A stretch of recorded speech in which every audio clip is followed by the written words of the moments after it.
Story 1. The Basement Wall.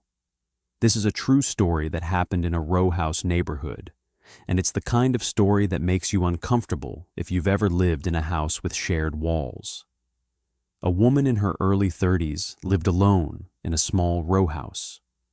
The houses were built very close together, all connected in a long line, and each house had a basement. The basements were separated by brick walls, but the walls were old and thin. Sometimes you could hear your neighbor talking, moving things, or even walking if the house was quiet enough. The woman had been living there for about 6 months, and everything was normal at first. The neighborhood was quiet, her job was only 15 minutes away, and she actually liked the house. The only strange thing was her neighbor. He was a quiet man who lived alone in the house next door. He didn't look dangerous, just strange. He rarely spoke to anyone, and he mostly stayed inside. But there was one thing about him that bothered her. He was always awake at night. Almost every night, she could hear noises coming from the other side of the basement wall. At first, it sounded like normal basement noise, maybe moving boxes, tools, or furniture. But as the days went by, the noises became stranger. Sometimes it sounded like something heavy was being dragged across the floor. Sometimes it sounded like slow knocking, not loud banging, just a slow, repetitive knock. Knock, knock, always coming from the same spot on the wall. One night, the knocking went on for almost an hour. The next morning, she saw her neighbor outside and casually mentioned the noise, trying not to sound nervous. The man just looked at her and smiled in a strange way. He said, "I work at night sometimes, sorry about the noise." After that, the noises continued, but now she felt uncomfortable every time she heard them. She started avoiding the basement at night because the sound felt like it was right on the other side of the wall, very close to where she stood. A few days later, something else happened. She came home from work and saw her neighbor standing outside his house, just staring at her. He didn't wave. He didn't say hello. He just watched her unlock her door and go inside. After that day, she started feeling like she was being watched. Then one night, around 2 a.m., she was woken up by a loud bang coming from the basement wall. It sounded like someone had hit the wall with something heavy. Then another bang, then another. She was too scared to go down and check, so she just stayed in bed, listening. After a few minutes, the banging stopped. But then she heard something worse. She heard a scraping sound, like something heavy being dragged across a concrete floor, slowly, from one side of the wall to the other. The next day, she called in sick to work because she hadn't slept all night. She told herself she was overreacting, that it was just an old house and a strange neighbor. But she didn't know what was happening on the other side of that wall. 2 days later, she didn't show up to work again. She didn't answer calls. She didn't answer messages. After the second day, her workplace got worried and called the police to do a wellness check. The police arrived at her house in the afternoon. The door was locked, and there were no signs of forced entry. Inside, everything looked normal. Her phone was on the table, her bag was on the chair, and her car was parked outside. But she was gone. While the officers were searching the house, one of them heard a sound coming from the basement. It was the sound of an electric saw. They looked at each other and immediately went downstairs. The sound was coming from the other side of the brick wall, from the neighbor's basement. One officer noticed something strange about the wall. A few bricks looked different, like they had been removed and put back recently. When he pushed one of the bricks, it moved. They carefully removed a few loose bricks and made a small hole in the wall. One of the officers looked through the hole. He immediately turned away and told the other officer to call for backup. On the other side of the wall, in the neighbor's basement, the man was cutting a human body with an electric saw. The floor was covered in plastic sheets and blood. The body was the missing woman. The man had broken through the wall from his basement, entered her basement at night, killed her, and dragged her body back through the wall into his own basement. The knocking sounds she heard at night were him slowly breaking the wall, one brick at a time. The police arrested him and put him in the back of the police van. But when they reached the police station and opened the back door, the man was dead. He had hanged himself using his belt. No one knows how long he had been planning it. No one knows how many nights he spent on the other side of that wall while she was sleeping, slowly making a hole big enough to crawl through. For weeks she could hear him on the other side of the wall, and she had no idea how close he really was. Story 2, The Daylight Kidnapper.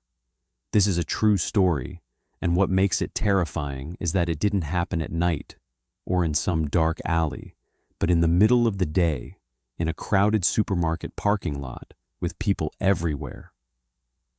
A couple had a baby girl who was only a few months old. One afternoon, they went to a large supermarket to buy groceries. Everything was normal at first, but after a few minutes inside the store, the baby started crying loudly and wouldn't stop. The husband told his wife he would take the baby outside for a few minutes so she could finish shopping peacefully. This was something they had done before. Usually, a little fresh air and a short car ride would calm the baby down. He placed the baby in her car seat and took her outside. He walked around the parking lot for a few minutes, gently rocking the car seat until the baby finally fell asleep. Not wanting to wake her up by putting her back in the car, he sat down on a bench near the entrance of the store, with the baby in the carrier next to him. It was a warm day, and the parking lot was busy. People were walking in and out of the store, pushing shopping carts, loading groceries into their cars. It felt safe because there were so many people around. While the baby was sleeping, the husband got a call from work. He answered the phone and started talking, absent-mindedly rocking the carrier with his foot. A few minutes later, he noticed a woman walking toward him. She looked normal, well-dressed, confident, probably in her mid-30s. She smiled when she saw the baby and said, "Oh my God, your baby is so cute." He smiled politely and said, "Thank you, but she's sleeping right now." Before he could say anything else, the woman bent down, picked up the baby carrier, and said, "I'll just take a closer look," and then she turned and started walking away. At first, his brain didn't understand what was happening. It was so strange and so sudden that he just sat there for a second, confused. Then he realized she wasn't just looking at the baby, she was walking away with her. He jumped up and said, "Hey, what are you doing? Put the baby down." The woman started walking faster. He ran after her and grabbed the handle of the carrier, trying to pull it back. That's when the woman suddenly started screaming at the top of her lungs, "Help! Help! He's trying to kidnap my baby! Somebody help me!" Everything happened very fast after that. People in the parking lot turned and saw a man pulling a baby carrier away from a woman who was screaming and crying for help. Within seconds, two men ran over and tackled the husband to the ground. He hit the pavement hard and tried to get up, but they held him down. He kept screaming, "That's my baby! She's stealing my baby!" But no one believed him. From their point of view, it looked like he was attacking a mother and trying to steal her child. The woman kept acting terrified, holding the baby carrier close to her chest, slowly backing away toward a nearby minivan. Some people were telling her to call the police, but she said she just wanted to go home. Meanwhile, the husband was on the ground, being held by two men, while a small crowd gathered around, shouting at him and calling him a sick person. He was panicking, trying to think of a way to prove the baby was his. In his panic, he shouted, "I have pictures of the baby on my phone." But that only made things worse. People thought he meant he had creepy pictures of the baby, and one man kicked him hard in the ribs while he was on the ground. He could barely breathe, and he could see the woman walking farther and farther away with the baby carrier. At that exact moment, his wife walked out of the supermarket and saw a crowd of people holding her husband on the ground. She thought he was being robbed or attacked. She ran toward the crowd, screaming for help, but then she noticed something that made her heart drop. Her husband didn't have the baby. She looked around in panic and then saw a woman walking quickly across the parking lot carrying the baby carrier. For a split second, she thought maybe the woman was helping. Maybe she was taking the baby somewhere safe while her husband was being attacked. But then she saw the woman heading toward a minivan, moving fast. And that's when she realized that woman was stealing her baby. She kicked off her high heels and ran as fast as she could across the parking lot.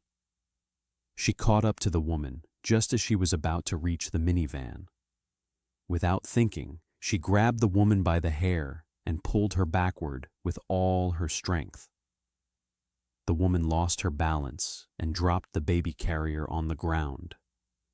The mother immediately threw herself on top of the carrier, covering it with her entire body, holding it as tight as she could, afraid that someone might try to take the... The woman stood up, looked around at the people staring, then calmly got into her minivan and drove away. No one stopped her. No one blocked the car. No one realized what had actually happened until it was too late. A few minutes later, the police arrived. Even then, some people were still telling the police that the husband was the kidnapper. The police asked many questions, but some of the questions shocked the parents. They asked if maybe the woman thought it was her baby. They asked if the husband looked suspicious. They asked if maybe there was a misunderstanding. But there was no misunderstanding. The woman had almost successfully kidnapped a baby in the middle of the day in a crowded parking lot by pretending to be the mother and turning everyone against the real father. If the mother had come out of the store 1 minute later, the woman would have driven away with the baby, and no one would have stopped her. And the most terrifying part is this. The kidnapper knew exactly what she was doing. She knew people would believe a woman over a man. She knew people would react without asking questions. And she used that to try to steal a child right in front of everyone. Sometimes the most dangerous people don't hide in the dark. Sometimes they walk right up to you, smile, and take what they want in broad daylight.